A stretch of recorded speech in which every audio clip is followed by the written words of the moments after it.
said that they knocked me down, and I've heard sparring partners say, "Oh yeah, we did this and we did that." I've heard taxi drivers tell me how they used to beat Prince Nazim up and how they used to, before they woke up. Yeah. Do you know what I mean? With a face in the cornflakes. Fair enough. No, that's completely fair enough. And from the outside with training camps, they always look quite serious. Obviously, we don't see what happens inside. But is there anyone like in particular who you have had in your camp and all that who's been like the most entertaining with all the banter and the practical jokes around, or is it always constantly quite serious? Yeah, no. I sparred a lot with Tyson. Me and Tyson Fury obviously shared the ring quite a lot, and the last time I saw off Tyson Fury, he called me a big dosser because I was, what do you call it? I'd commented and basically said that in comparison to Deontay Wilder, I couldn't compare anybody hitting as hard, and I weren't discrediting. What's the word? Discrediting. Yeah. I wasn't discrediting anybody. I was just trying to explain how hard Deontay punches, and in comparison, and basically I just said, Tyson probably was, because I didn't think Tyson punched that hard. Obviously, he's a big man, and of course I felt it when he hit me. Of course I did. Tyson, the majority of spars we had, Tyson boxed rings around me. I'm not gonna, sit here and fabricate the truth. Tyson run rings around me. He was world amateur champion before I even thought about getting out of prison. Before I even knew I was getting out, he'd already won world championships once or twice. So he'd got an abundance of experience in comparison to me. I wasn't saying anything like that, but Tyson definitely. When one thing I'd say about Tyson, because I've hurt him, I think I broke his ribs at one point, Tyson Fury's, and that's not me, speaking ill of the fella. I've got respect for the fella. What he's done in boxing is quite tremendous, and to pull it out of the bag like he has, you can't do nothing but respect Tyson. And I've known Tyson for a good few years now, and we've always got on, and he's always been open with me.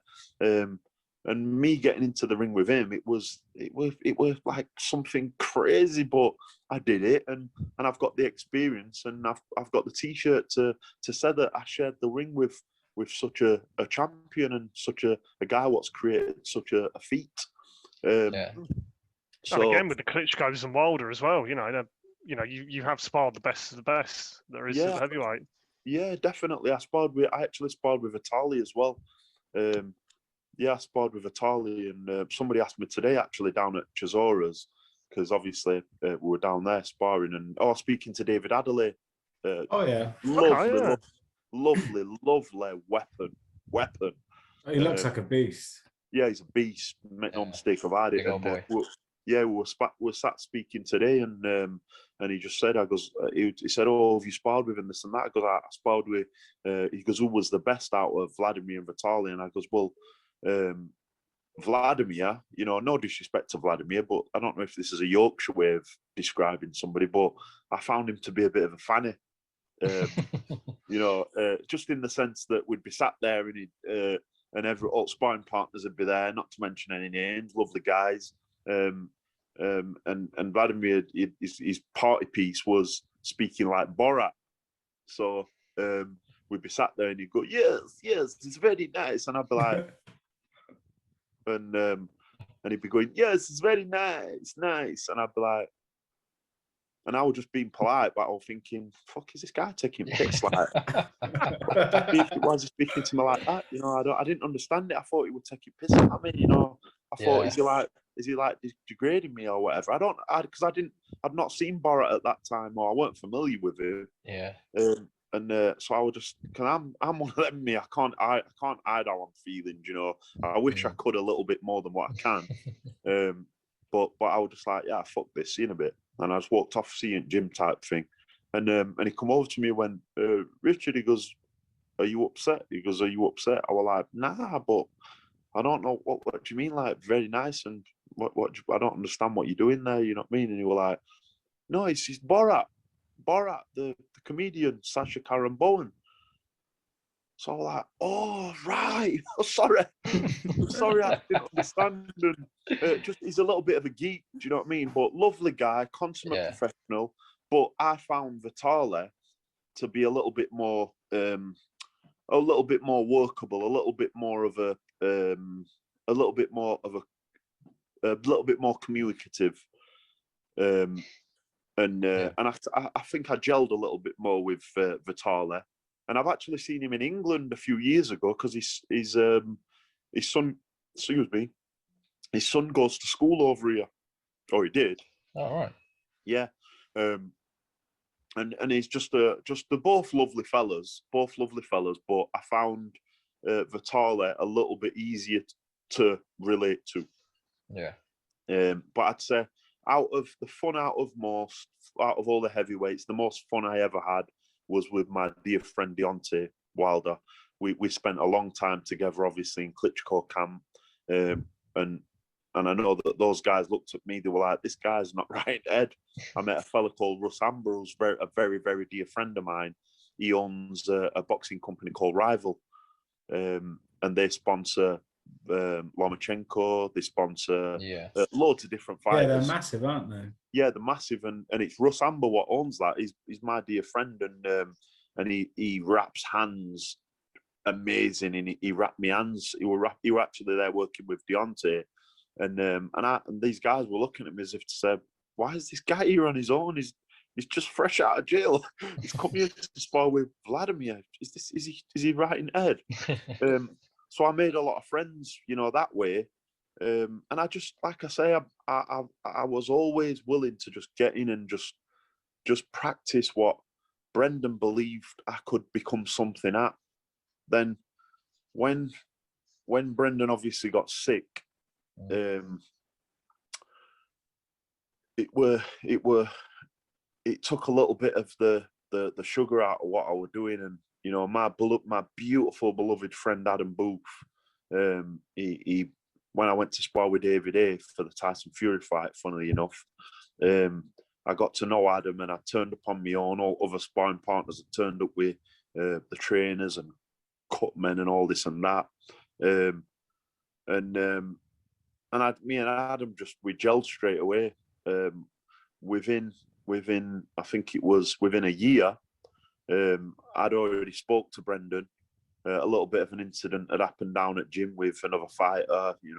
Me being me, took it a little bit too far. I scared quite a few people, and I made Brendan a little bit uncomfortable. And I basically, me and Brendan made a joint decision that I'd met a good friend in Adam Booth, and Dominic probably took me as far as I could go as a heavyweight type thing, but all in out of love and stuff like that. And I went to speak to Adam. Within a year, I was living with him, his wife, and his two beautiful little babies, and and they looked after me. They treated me like one of their own, and embraced me completely. And we're still friends. We're still very, very close friends to this day. We speak most days, me and Adam. And when I do go to London or Surrey, I stay with Adam and his lovely family. So I was just always willing. I was always willing to just get out there. And this is what I was saying. When Brendan got sick and I realised that it was in the last stages of his life, if I'm honest, like I said, I don't want to discredit or take anything away from my beautiful friend Adam Booth, because he's a master coach, master tactical coach, whatever you want to call it. He's brilliant at what he does, and I learned so much from him. What I still use today, and it's working in the gym with the fighters I've got. I took pieces from him. I took pieces from Emmanuel Stewart, who I spent a little bit of time with when I went over to Austria, when he was obviously training Klitschko.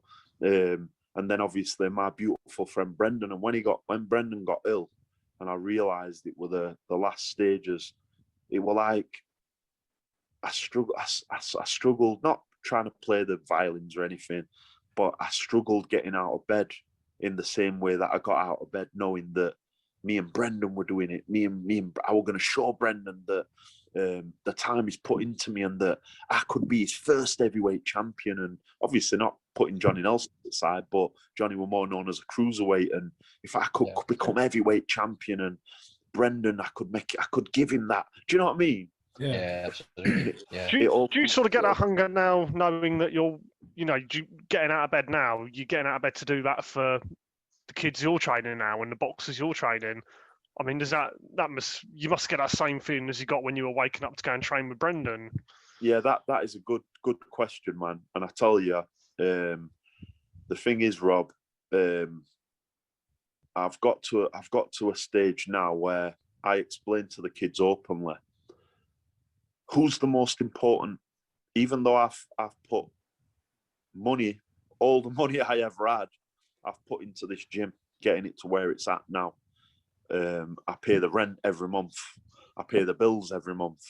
Even though it might seem I'm putting everything into this right now, who's the most important in this gym to you, Yassine? And he goes, me, Richard. And I go, who's the most important, Cash? And he goes, me. And then I go around all kids and they go, me. And I go, and this is what you have to understand about being a fighter. You have to understand that you're the gold card. You're the one that this is for. You keep me alive. Coming into this gym knowing that, last week, Brandon with his autistic self is doing things what ain't going to be accepted in a fight and going to get him hurt. We've got to work through it. We've got to get round it. And that he does, because I'm passionate about what we're doing. Do you understand, Brandon? He goes, yes, Richard. Cash, letting your legs go to sleep, and while people are throwing, big monster heavyweights are throwing shots at you, you're twitching and all this and that. It's my pleasure and my absolute life ambition to stop you from doing this and help you become the best you can be. Do you understand that? And then I said same thing to Yassine, same thing to Chris, same thing to Jordan, same thing to all of it, to Watil. I speak to them all. Yusuf is just coming to gym, and I just say, you guys keep me alive, because all the way through this lockdown, the elite ones such as Chris and Cash, we've been training, and the other kids what haven't been allowed to come into the gym, they've been training on WhatsApp. So they send me videos twice a day, every day, 8 hours a day. They've been grafting, and it's now taking its toll, because they're showing immense improvements with the things I asked them to do, which are somewhat advanced. To say how little experience they've got. They complete every task I throw at them, and they do everything I say. So yeah, this is my passion, man. I love getting out of bed in the morning. I sit and I watch boxing probably 3 hours minimum a day. The obvious reels of tremendous champions that are still here and that have passed.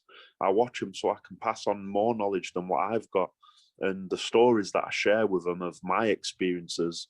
One in particular of the frozen icicle story.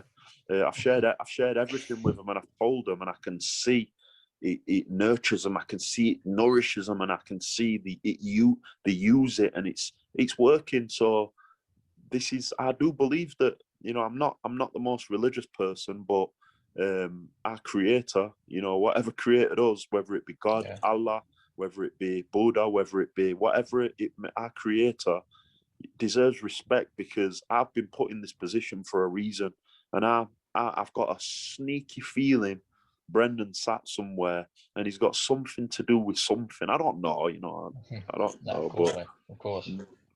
No, it makes sense to think like that, though, because you talk previously years ago about the importance of mentors, and then you become a mentor by default. And by the sounds of it, you're not just dealing with kids that are going to go on and be world champions. You're dealing with kids with real problems. Mm-hmm. A child with autism is going to have problems growing up. They're going to be bullied. It's awful.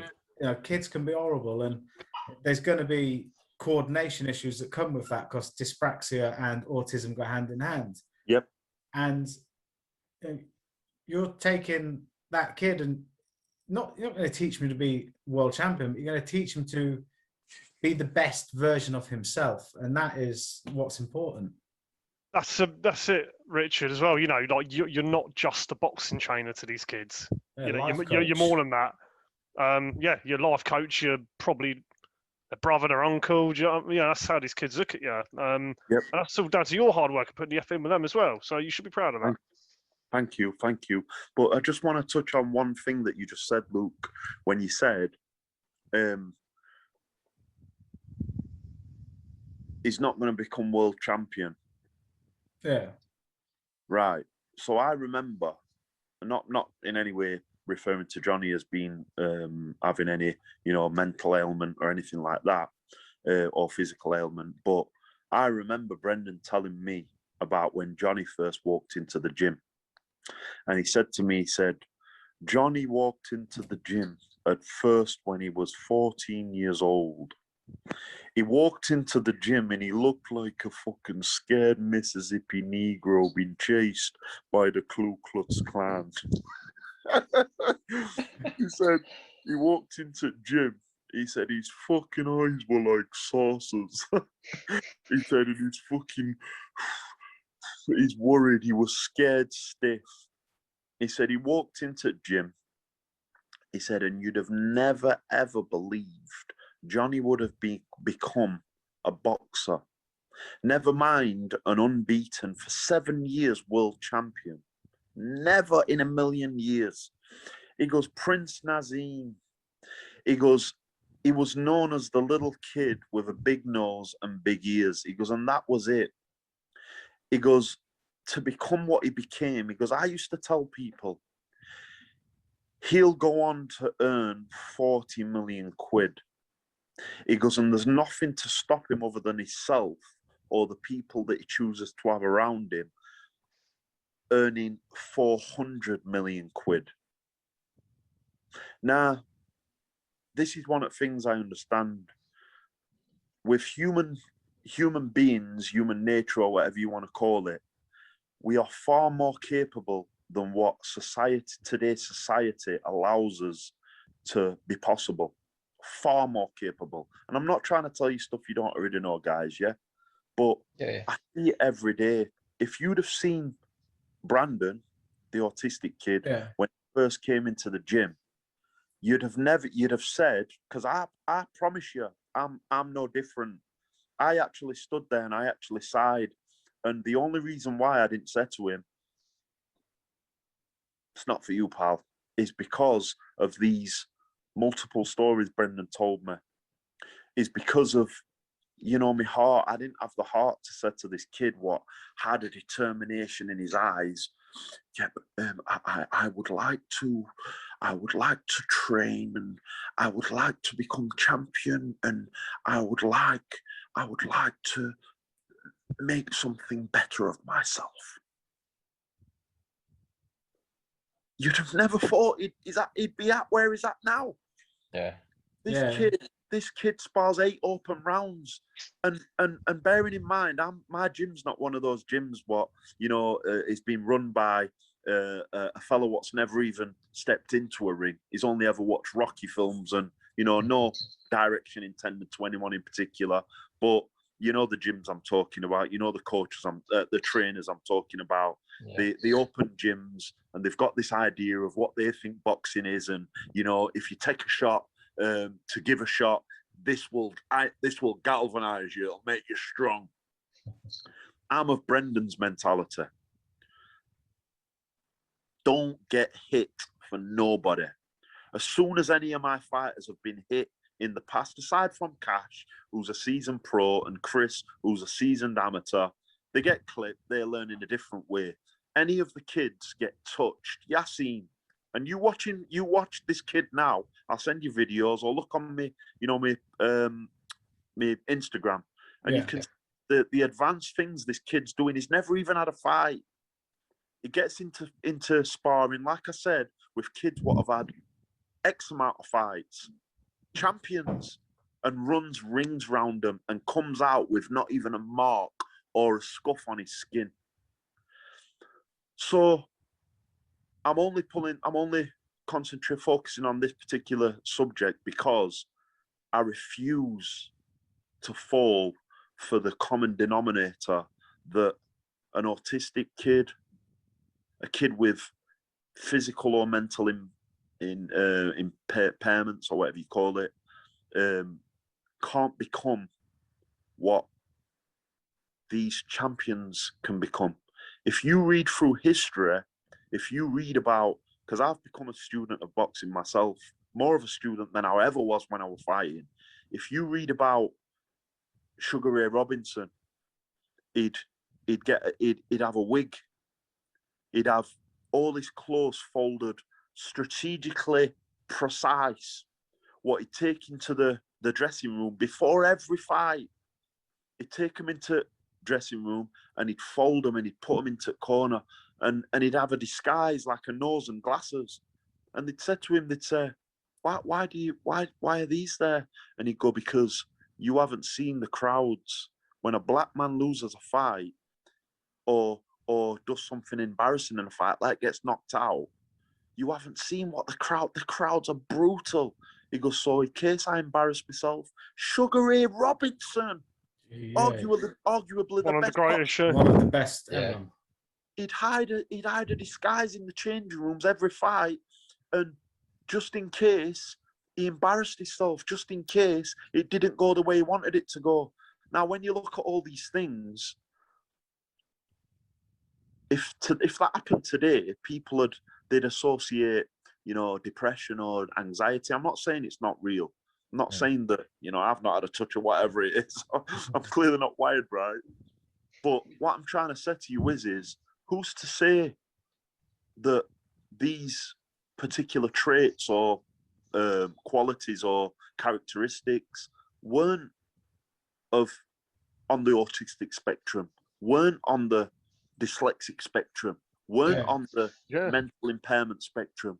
So I refuse to believe, because I'm seeing it every single day through Brandon, through Yassine, because I understand when I was in school, teachers had said to me, Richard, get this done. And I'd just be like, nah, I'm not doing it. Nah. My friends that sat side of me, they'd go, Richard, why don't you just do your work? And I go, because I'm not being told what to do. I can't. And I physically couldn't do it. And I knew that if I got sent home for not doing my work, my dad had told me, if you get sent home from school, if you get into trouble at school, you're going to come home and you're going to find your mum dead. Do you understand what I'm saying to you? And I go, yeah, I understand. So don't get into trouble at school. And I go, all right. So I'd go to school, and even though I had this in back of my mind, I couldn't physically bring myself to complete whatever I was being ordered to do. And I'm still the same thing. I'm still the same way. And if that's not a mental fucking whatever you want to call it, I don't know what it is. I've got, and that's just to name one. So watch this space. And I know you weren't suggesting that, Luke. Yeah, I wasn't being disrespectful. It was, no. I know you weren't. I just want to clarify that right here and now in front of your face. I know you weren't saying that, but you was basically just saying that the common consensus, the general consensus, is that these types of people aren't necessarily going to become what Floyd Mayweather was, or become what Canelo Alvarez is, or what that's just to name a few. Billy Joe Saunders, Deontay Wilder, Tyson Fury. I know you weren't saying that. I know that. I'm not. Oh yeah. Yeah, I'm not saying that. I'm not suggesting that. I'm just saying that there's no fucking fighter steps in that ring what's a full shilling. I promise you. So just because we've not physically been diagnosed with being on the autistic spectrum, don't mean that we don't carry traits. Don't mean that we're all normal. And that's the thing. Because fighters, champions, and the highest achievers, especially in the game, in the sport of boxing, in the trade of boxing, are far from normal. Sorry to go on. No, it's brilliant. I'm just honoured you're giving us your time and going into so much detail. Absolutely. It's so grateful. It's blown us away, to be honest. You're welcome, man. You're welcome. It's my pleasure. I've got to ask before you go though. We've obviously got to turn it as it's probably going to be announced pretty soon.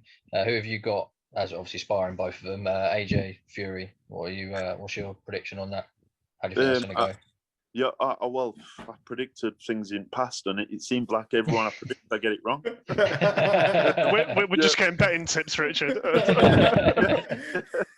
If you share your winnings with me, then I'll tell you.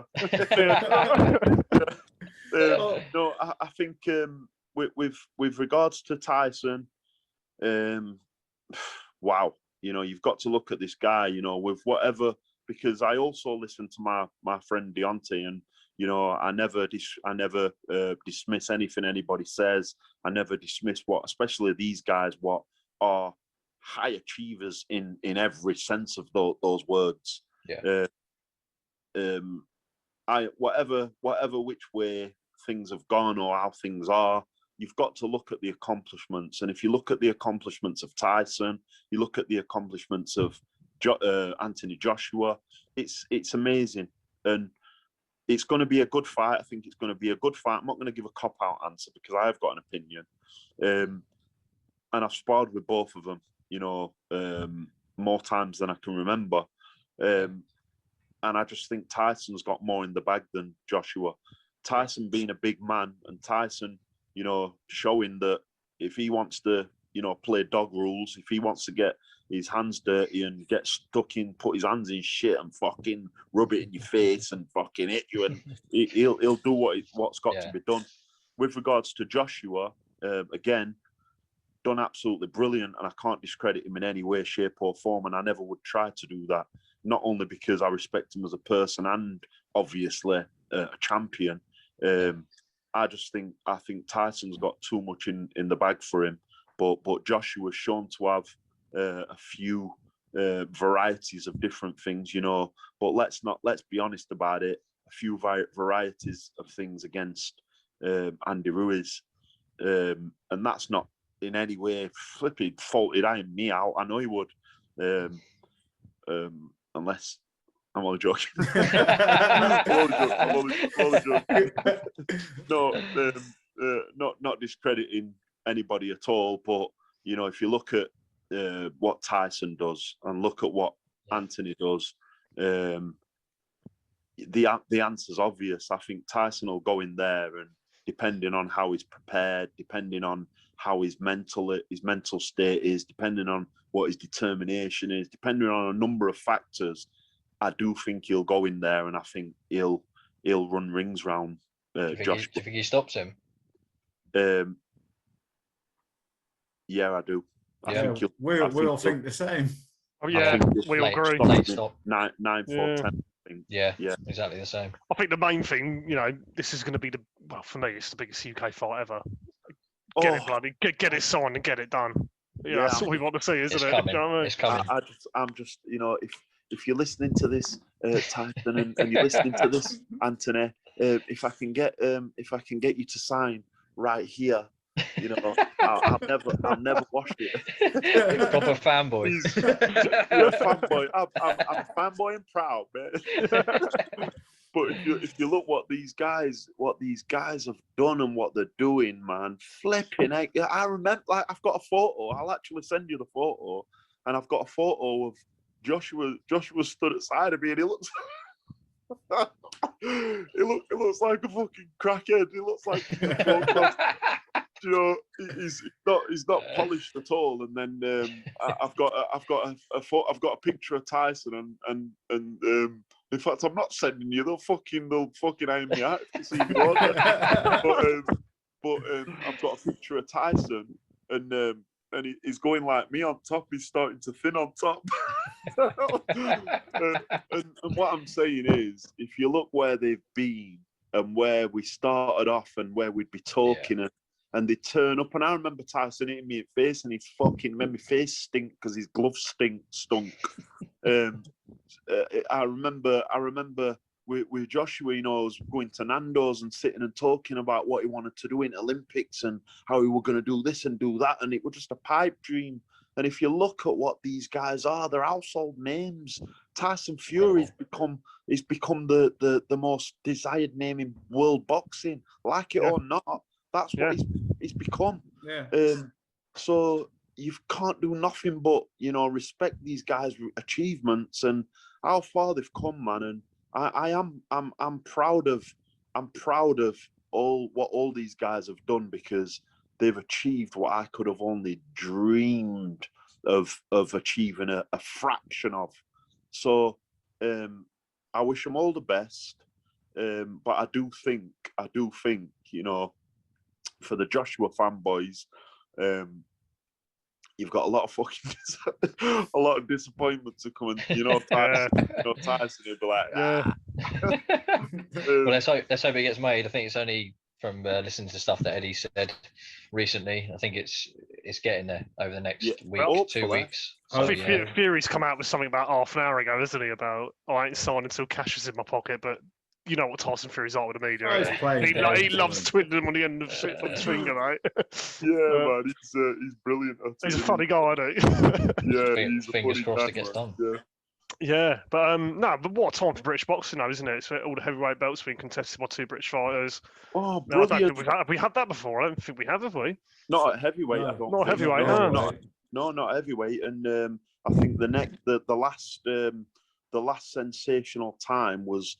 I was watching Muhammad Ali documentary recently, and the last sensational time, like a pinnacle in heavyweight boxing for something amazing to happen, was one of the earliest times was Henry Cooper. And you know, Muhammad Ali said, he goes, I went over to England. He goes, I truly believed that I was going to go over there. You know, people were going to love me. That I was going to get there and. You know, people were going to know that I was the champ and nobody could beat me. He goes, and I got there and it was quite the opposite. He goes, Henry Cooper was like well known in Britain, and you know, it wasn't a nice time because they were like, you're here to fight our champion. And he goes, I felt the hostility, and he goes, and then he fucking hit me with a left hook. He goes, and I didn't know where I was. You know, I think, you know, I think that one of the earliest sensational times in comparison to this sensational time in heavyweight boxing was probably around that time. And if you look at even what Dillian's doing, you know, on the British scene I'm talking about, and then you've got Billy Joe Saunders going to fight Canelo. And I mean, I personally think Billy Joe Saunders, that's going to be one of the toughest fights of Canelo's career. I really do. I'm telling you, I think you're a man what knows what he's on about, Rob. But again, try not to associate yourself with me and my predictions, because I've been fucking wrong. If you agree with me, I'm happy, man. No, well, like, Billy Joe's a good friend of mine, and we speak on regular occasion. And one of the things, I was with Andy Lee when Andy Lee lost his WBO title to Billy Joe, wasn't it? Yeah, and one thing I've always said.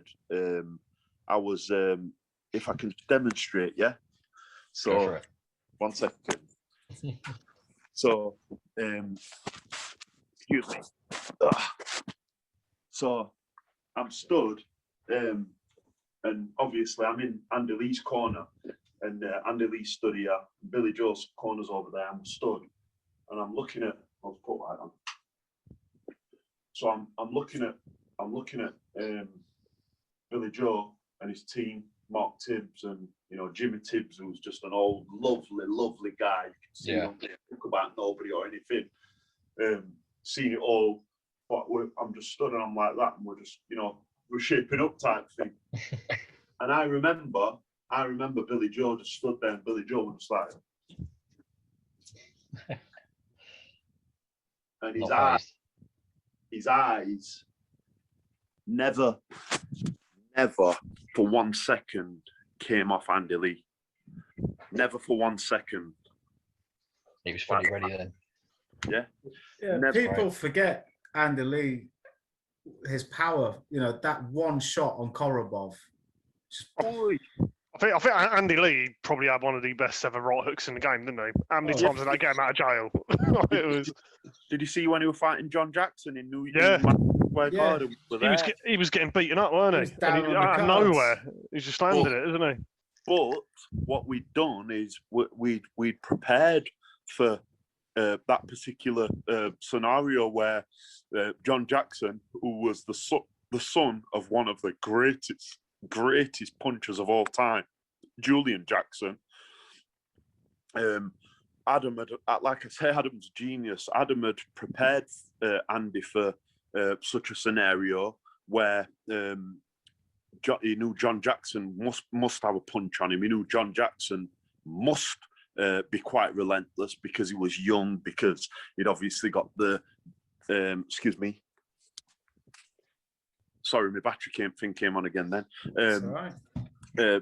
Yeah, Adam had preempted that John Jackson was going to bring a lot to the table just from being the son of Julian Jackson, one of the greatest punchers of all time, arguably. Just look at his record and you'll see what I'm talking about. Yeah. So Adam had actually, I was training with Andy then, and he was training for that particular scenario. So what you saw where he actually got knocked through the ropes, Andy. Yeah. In the second round, I think it was, and then in the fifth round, he was getting punched up. But it was a repeat of the scenario that Adam had, introduced into the training schedule, and I've actually got the right hook. I was filming it, and Adam had asked me to film it, and he's hooking the pad, right hooking, boom, boom, boom, boom, boom, and I've done a little bit of a video where I've showed him hooking the pad, and then edited a piece into it where he's catching John Jackson with the same right hook, and he put him to sleep. Yeah. And I was actually sat next to John Jackson's brother, and as soon as it happened, I was like, "Yeah!" I jumped up, and I caught my composure quickly, and I was like, "Oh, yeah, sorry, man, sorry." And what beautiful human beings they were. His brother looked at me and he went, "The best man won." He went, "The best man won."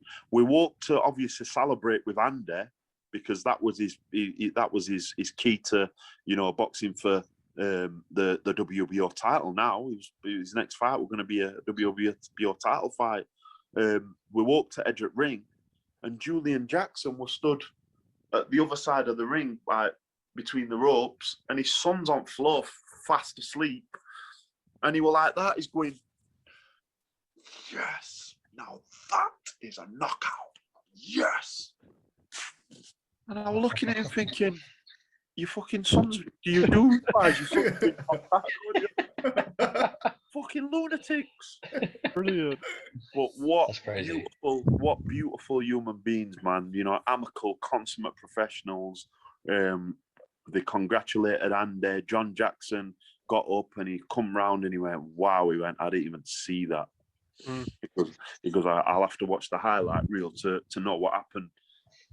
And then he went on to box Korobov in Las Vegas after that, and brilliant times, man, brilliant times.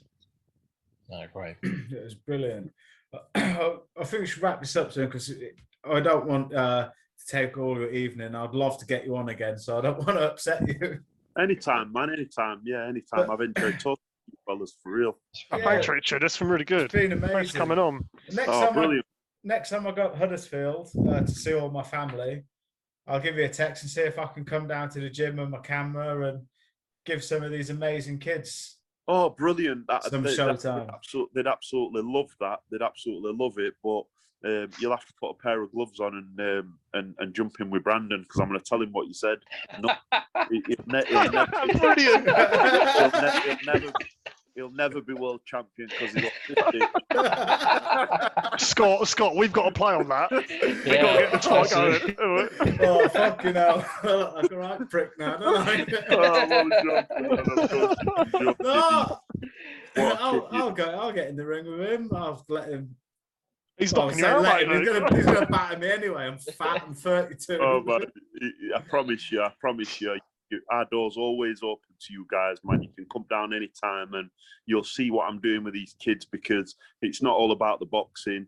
I'm teaching them about, I'm giving them a financial understanding, financial literacy. I'm teaching them about, and, we're getting the financial IQ to where it needs to be as well. I'm teaching them about taxes. I'm teaching them about inflation. I'm teaching them about all different aspects of business. You don't learn at school.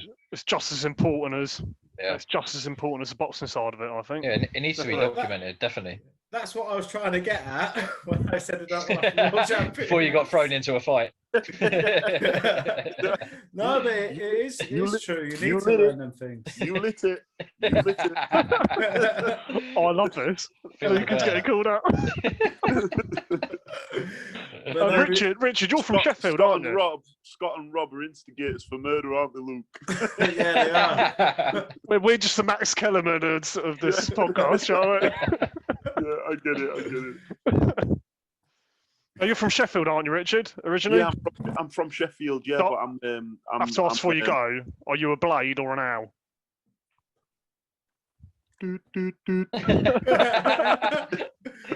That's a no for football. To be honest with you, I'm more an owl. I'm more an owl just because of the vicinity what I've lived in. But again, when I were a kid, I used to go down and have a few little scraps with BBC.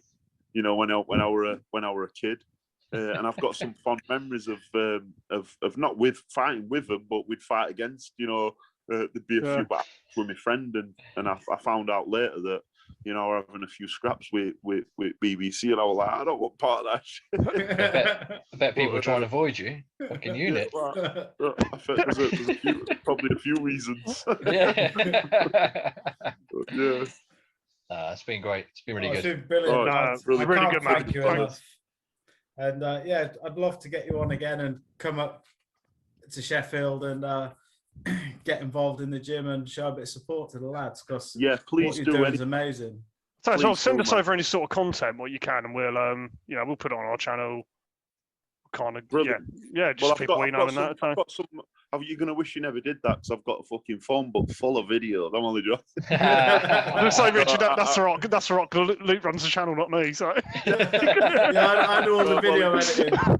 To redeem himself for such a chauvinistic comment, he's got to put him on, hasn't he? Absolutely. This has made your Tuesday, hasn't it? Oh, I love it. I'm so happy. I'm only joking, you're throwing yourself right in the shit. So, Richard, are you free tomorrow at 8:30, Saturday 8:30, Sunday 8:30, Monday 8:30? Just to give Luke shit every. This has made my evening. Thank you very much, Richard. Yeah, thank you, Richard. Appreciate Have a lovely that. evening. Come on, man. Pleasure. You too, fellas. Thank you, mate. Cheers. Bye-bye.